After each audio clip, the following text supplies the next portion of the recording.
자, 2장에서 우리가 뭐 했던 것들은 스케치 쪽을 얘기를 했었는데, 좀 이따가 스케치에 대한 좀 나머지 팁 같은 것 좀 얘기 좀 할게.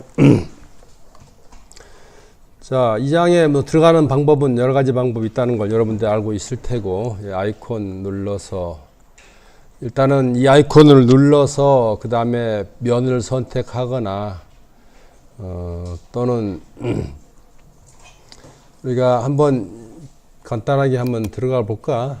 자, 여러분들이 파트로 들어와 가지고, 그 다음에 지금 우리가 한번 스케치를 누르게 되면은 지금 현재 여기에 여러분들이 볼 게 어디를 한번 보면 되냐면 여기를 보면 돼요. 플랜을 선택하거나 또는 어디에요? 플래너 페이스, 그 다음에 스케치. 그래서 맨 왼쪽에 있는 플랜을 선택한다는 것은 XY 플랜이나 우리가 만들어진 플랜을 선택하는 거고, 두 번째는 그 솔리드로 이런 만들었던 것의 평면을 선택하는 거고, 세 번째는 스케치를 여러분들이 이제 옛날에 작성했던 스케치를 선택해 가지고 그 스케치를 편집할 때, 결국은 세 가지 방법이 있죠. 이렇게 세 가지 방법. 항상 여러분들이 볼 때 명령을 실행하고 나서 보면 밑에가 그 다음에 해야 될 작업에 대한 설명이 나오니까 그건 여러분들이 그걸 생각을 해주면 좋습니다. 그래서 여기 나와 있듯이 이제 그런 형태로 우리가 시작할 수 있다. 뭐 여러 가지 방법이 이제 있다는 걸 알고 있을 거고. 이건 다른 걸 봤네. 자, 그 다음에 스케치를 선택해 들어오면 우리가 이제 여러 작업인데, 이런 옵션이 되게 많죠. 이제 플랜에서 가장 많이 쓰이는 옵션은 뭐예요? 그러니까 플랜이 처음에 잘 안 보일 때는 이것을 끌어내야 돼, 이렇게. 아이콘을. 그래서 여기 밑에 있는 플랜을 가지고 XY 플랜에서 내가 플랜을 선택해 보면은, 플랜 선택해서 XY 플랜에서 가겠다고 하면은 이렇게 뜨죠. 그러면 제일 기본적으로 보면 옵셋 글씨가 보일 때 오랑내랑 하면 돼요. 이때 여러 가지 이런 방법들이 존재를 하죠. 가장 많이 쓰이는 것들은 우리가 생각할 때 이제 어떤 특정 플랜에서 옵셋 되는 것들을 하고, 그 다음에 특정 플랜에서 이제 각도로 이렇게 회전시키는 것들이 제일 많이 쓰이죠. 상황에 따라서는 세 포인트를 줄 수가 있습니다. 이제 입체가 있으면 입체에서 이렇게 있으면 입체에서 지금 여기 이 점을 통과하고 이 점을 통과하는 점을 그 면을 잡아라 하면 세 개의 점을 이용해서 잡으면 되겠죠. 여러 가지 방법들이 있는데 가장 많이 쓰이는 것들은 두 가지만 가장 많이 쓰이고 있다. 이런 생각을 하면 됩니다. 나머지들은 여러분들이 하나씩 따져가면서 이렇게 읽어보면 될 거고. 자, 그 다음에 이제 스케치에서 우리가 이제 프로파일이 있는데, 프로파일에서는 여러분들이 잘 알 텐데 점을 찍고 클릭. 여기서는 어떻게 하죠? 곡선 나올 때는 클릭하면 안 되고 눌러가지고 드랍해서 쭉 드래그 해주면 되죠. 이렇게 드래그 해야 됩니다.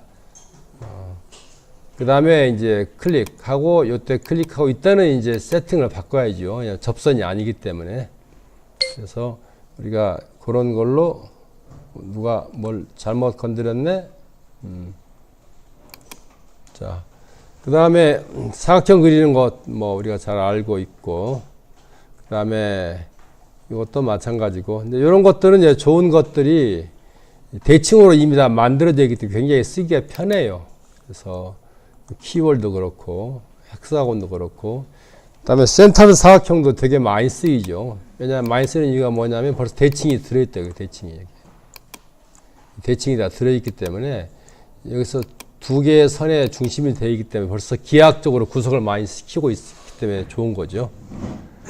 그 다음에 서클은 뭐 여러분들이 알 텐데, 서클도 탄젠트 서클이 있고, 그 다음에 아크도 이제 우리가 서클을 하는데 좌표로 줄 수 있는 방법이 있고, 아크도 3포인트 1, 2, 3 순차적으로 찍는 방법도 있지만 1, 2, 3 양 끝점을 찍고 가운데 찍는 방법도 존재하고, 중심하고 스타트 엔드 찍는 방법도 존재하고, 그 다음에 이제 타원인 경우에는 중요한 게 이제 점 찍고 그 다음에 첫 번째 축에 점을 찍고 그 다음에 두 번째를 찍습니다. 세 번 찍어서 이루어지고 있고 치수기입할 때 좀 주의한다는 거 여러분들이 알고 있을 테고 직선은 뭐 제일 많이 쓰이는 거니까 그 다음에 탄젠트는 탄젠트를 내가 찝을 때 여기를 찝고 여기를 찝으면 어떻게 돼요? 이렇게 선이 연결되죠. 여기를 찝고 여기를 찝었다 하면 선이 이렇게 연결되고 근처에 있는 탄젠트를 바이 탄젠트를 가지고 하고 있다. 점을 찍을 때 점을 여기 분할할 수 있다는 것들도 우리가 한번 해봤고 그 다음에 이제 도구 모임에서 우리가 항상 중요한 게 이건 이제 그리드가 보여야 되니까 오렌지 컬러가 선택되니까 여기에 있는 이렇게 해서 선택되고 요 두 개는 반드시 켜져야 되고 그 다음에 이제 요거하고 요것은 여러분들이 선택사항. 그래서 이 경우는 일반적으로 꺼져 있는 것이 뭐냐면 스탠다드 9이 되니까 그 다음에 구축 컨스트럭터 9 할 때는 켜야 된다. 요 개념이 조금 이제 미흡한 친구들이 있는데 하여튼 점선으로 보이면 모델링에 도움이 되지 않는다. 단지 사람이 보기 위한 거다. 디자이너가 보기 위한 거다. 점선으로 보인다는 얘기는 무슨 얘기예요? 그 자체가 이제 모델링에 도움이 안 된다. 한번 해볼까요? 자, 지금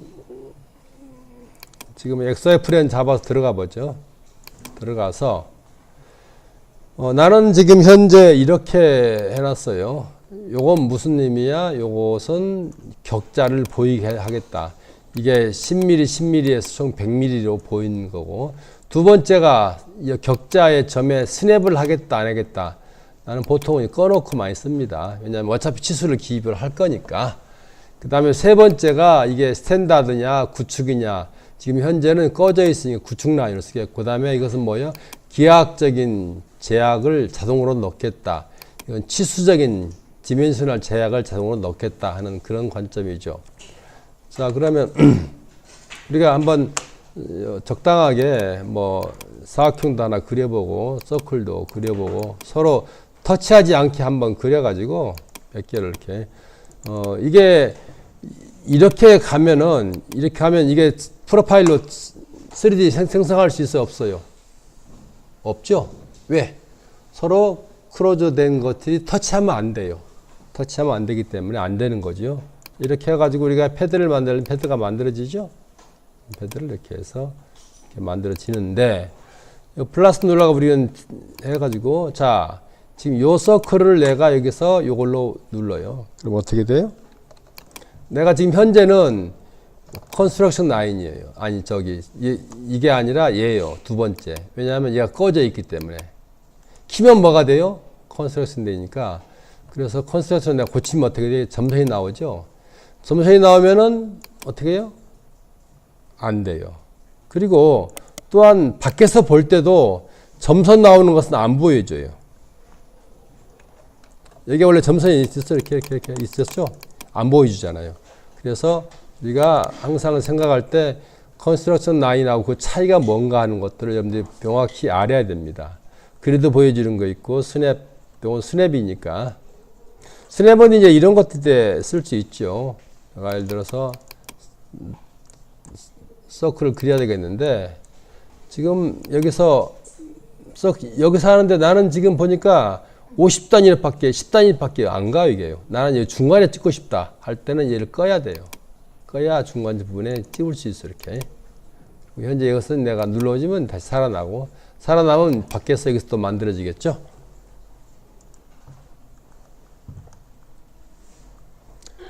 업데이트는 우리가 필요할 때인데 2D에서 업데이트는 중요하지 않고 그 다음에 이제 다이얼로그 박스가 있는 컨스트레인트는 실제로 뭔가 하나를 선택하면 그때 움직일 수 있도록 되어 있습니다. 그래서 여기서 이제 타원을 그릴 때는 이와 같이 장축, 단축을 그릴 수 있다.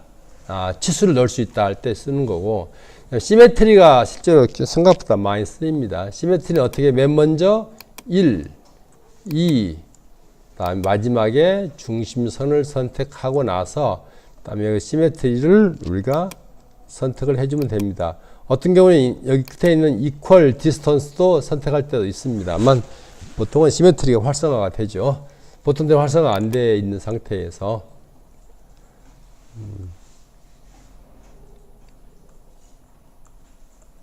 자, 이런 부분들은 사실은 굉장히 많이 우리가 연습을 좀 해야 될 그런 상황들이고, 픽스는 값 쓰지 말고요. 오퍼레이션에서 코너 주는 것들. 코너 줄 때도 보게 되면 옵션이 되게 여러 가지가 있죠. 그래서 지금 현재 있듯이 코너를 그냥 다 코너를 줄 수 있는 방법이 있고, 양쪽 다 한쪽 선만 남겨놓는 방법이 있고, 두 선 다 남겨놓는 방법이 있고, 그 다음에 90도 꺾여서 남겨놓는 방법이 있고, 그 다음에 구축하는 점선으로 남기는 방법이 있습니다. 이렇게 여러 가지 방법들이 존재합니다. 가장 기본적으로 얘를 쓰고 있죠. 그래서 이런 것들은 사실은 굉장히 후에 다음 작업할 때, 요 코너점을 잡을 때 굉장히 편리한 점은 없지 않아 있는데, 어떤 이런 것들이 존재를 하고 있습니다. 그 다음에 여기도 이제 조금 전에 말했던 트림에서도 그런 부분들에 대한 설명이 좀 나와 있고,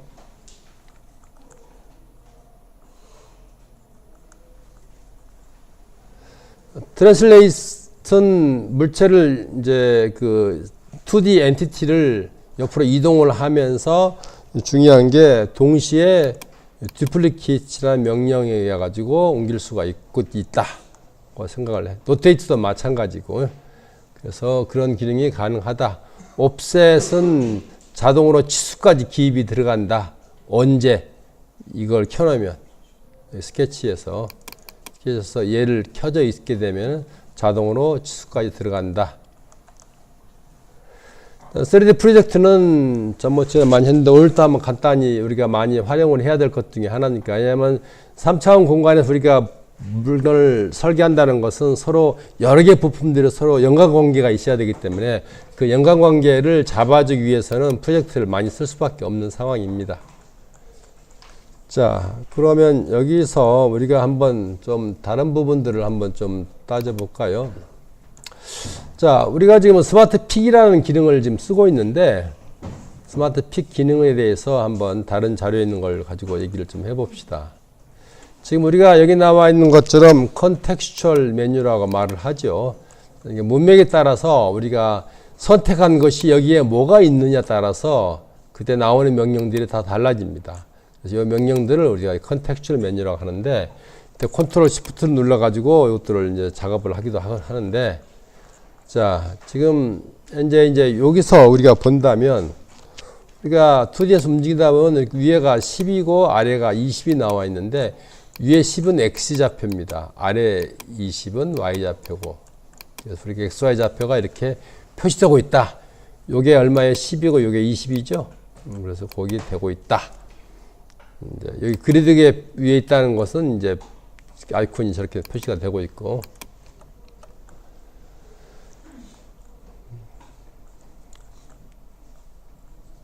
그 다음에 이제 리셋이란 말이 나와 있는데, 여러분들이 이건 같이 한번 해보죠. 2D로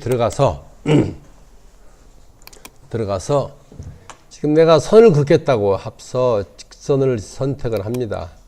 해가지고 이동하다 보면 이렇게 값들이 나오죠. 값들이 예를 들어 그리드 스냅을 켜놓으면 이제 10단위로 움직이게 이렇게 꺼놓으면 결국은 되는데, 자, 지금 내가 이렇게 되어 있는데 나는 이걸 내가 빼놓겠습니다. 너무 없어서. 자, 나는 지금 H로 여기서 H로 90을 유지를 시켜야 되겠다면 이거 90으로 해줍니다. 그러면 90에서 고정이 됩니다. 마우스를 옆으로 빼도 어떻게 해요? 마우스가 분명히 여기에 있는데도 90이에요. 뭐만 움직여? Y만 움직인다고. Y만 움직입니다. 근데 이걸 내가 해제하고 싶다 할 때 오른쪽 버튼 누르면 리셋이라는 명령이 여기 있습니다. 그래서 RB 누르고 리셋 해주면 해제가 됩니다. 이번에는 나는 이걸 60으로 고정하고 싶다. 엔터 눌렀더니 60으로 고정이 됩니다. 여기는 못 벗어나요. 해제하고 싶으면 리셋. 이렇게 우리가 이런 것들이 들어가게 됩니다. 그래서 그런 명령들에 대한 것들이 설명이 좀 여기 나와 있고, 그 다음에 이와 같이 포인트 위에 여기에 점이 하나 있어요. 점이 이렇게 하나가 있는데 그 점 위에 아이콘이 가게 되면 이렇게 동심원에 속이 가운데 원은 꽉 찬 동심원이 보여주고 있다. 이렇게 생각을 하면 돼요. 그래서 섬 끝에도 그렇고, 저 아이콘의 의미를 여러분들이 확실히 알고 얘기를 하세요. 그 다음에 이제 또 선을 그을 때 도움이 되는 기능들인데, 미드하고 니어리스트 엔드 포인트가 있는데, 그것들은 뭐 이런 거죠. 선이 내가 하나를 그려서 그렸다. 그 다음 선을 또 그리는데, 요거에 센터에서 그리고 싶다. 그러면 실제로 보면 마우스를 따라 쭉 움직이다 보면은 딱 스냅이 들어가, 스냅이 들어가는 데가 있는데, 그걸 떠나가지고 오른쪽 버튼 누르면 여기가 뭐가 있어요? 미드. 이거 있어서 미드로 내가 가고 싶다. 미드에서 연결된다고. 끝에서는 어떻게 해서 끝에 그 근처에 있는 끝점을 간다.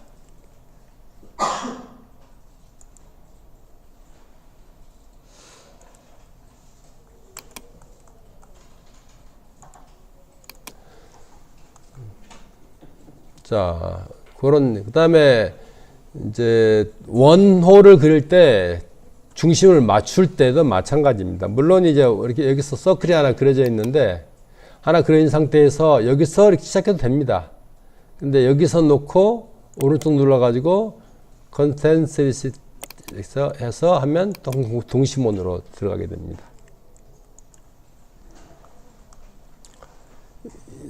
점 위에 있었을 때 그런 아이콘들이 다 달라지고 있다는 것들을 얘기하고 보여주고 있고, 그 다음에 이런 자동으로 이제 들어가는 것이죠. 그래서 항상 여러분들이 2D 스케치 할 때는 이게 켜졌나 꺼졌나를 꼭 주의해야 됩니다. 이거. 그 다음에 이거. 우리가 설계하는 과정은 공간상에 내가 원하는 점, 선, 면, 입체들을 고정하는 거거든. 제약하는 거거든. 제약한다는 얘기는 무슨 얘기예요? 구속을 줘야 된다는 얘기인데, 구속을 가급적 줄 때 치수로 주는 것은 최소로 줄이고 기하학적인 것으로 주는 게 제일 좋아요. 직각이다, 평행이다. 이건 한눈에 들어오거든요. 그래서 이 두 개를 꼭 켜놓는 것이 좋습니다.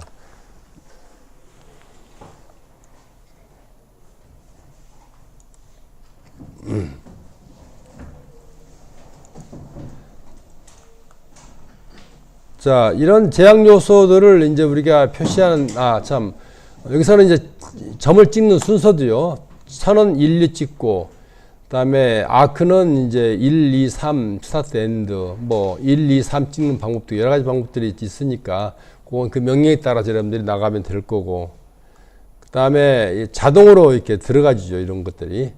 직각으로. 그래서 이런 것들 유지하려면 뭘 눌러야 돼요? 컨트롤 누르고, 이런 것 자동으로 들어가는 것들을 해지하고 싶으면 Shift 누르면 되는 거고. 그래서 여러분들이 그걸 생각을 해주고, 그 다음에 여기서 리셋, 그 다음에 파라미터 가지고 이런 것도 가능합니다. 내가 지금 선을 하나 그려야 되겠는데, 선을 그리는데 이 선의 길이가 얘하고 똑같아야 되겠다.